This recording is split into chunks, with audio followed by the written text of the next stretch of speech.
কিছু সংকেত যে আমাদের জীবন ভালোর দিকে যাচ্ছে, ফরচুন আমাদের লাইফে আসবে আর খুব ভালো ভালো অপরচুনিটিস আমরা পাবো। সবচেয়ে ভালো সংকেত যেটা, সেটা হলো গিয়ে খারাপ যাই মানুষ বা পরিস্থিতি আপনার জীবনে ছিল, সেটা আপনি নিজেরাই বুঝবেন যে আস্তে আস্তে করে সরে যাচ্ছে আপনার জীবন থেকে। যেরকম ঘোর অন্ধকার হওয়ার পরে কিন্তু সকাল হয়, ঘোর অন্ধকারের পরে ভোর হয়। তো সেটা বুঝতে লাগবে যে অনেক কষ্ট হচ্ছে, তখনই বুঝবেন অনেক সুখ আপনার দিকে আসছে। তো এটা হলো গিয়ে প্রথম সংকেত, যে আপনি বুঝবেন যে কষ্ট শেষই হচ্ছে না কেন, কিন্তু যতটা কষ্ট আমরা সহ্য করি, যখন সুখ আসে তখন কিন্তু আস্তে আস্তে আসে, আর কষ্ট অনেক দিন থাকে, তাই আমাদের একটা চাপ সৃষ্টি করে। তারপর আপনি দেখবেন সংকেত হিসাবে অনেক কিছুই, যেরকম ছোট ছোট জিনিস, হয়তো আপনি এখন বৃষ্টি হলে ভালো ছিল বললেন, বৃষ্টি হয়ে গেল, হয়তো আপনার একটু রৌদ্রের দরকার, তো রৌদ্র হলো।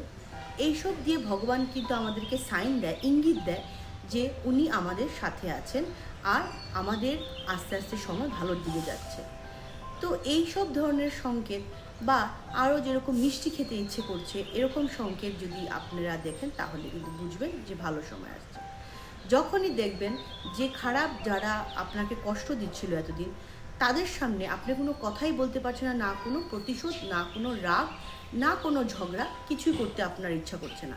আপনার মনে হচ্ছে আইসোলেট থাকতে, একা থাকতে, আর নিজের ভিতরে soul searching, inner knowledge gain করতে, যে আপনি নিজেকে বুঝতে চান। তখন আপনি বুঝবেন যে এইসব মানুষরা আপনাকে ড্রেইন করছিল আপনার এনার্জি।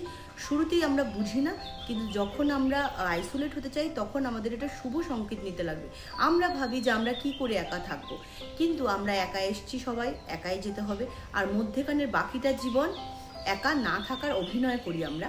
সেটা একটা নচিকেতার গানও আছে।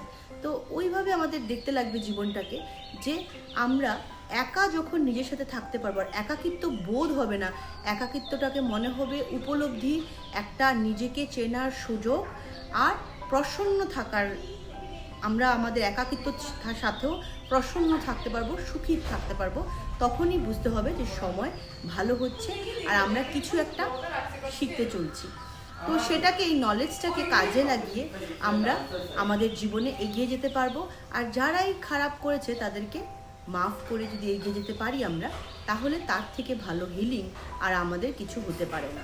তারপর আমরা নিজেরাই ভাববো যে কিভাবে আমরা এগিয়ে এতটা আসলাম। আর বললাম যেটা, অপরচুনিটি এমনি আসতে থাকবে, আর ভালো সময়ে ভালো মানুষরা আমাদের পাশে এসে দাঁড়াবে আর আমাদের দুঃখটাকে কম করবে। তো এসবই কিছু সংকেত যেগুলো আমরা পাই, যে আমরা একা কেন আছি, বা কেন একা থাকতে ইচ্ছে করছে, ডিটাচ হতে ইচ্ছে করছে। এটা কিন্তু খুব ভালো একটা ভগবানের সংকেত যে আমাদের জীবন ভালোর দিকে এগিয়ে যাচ্ছে।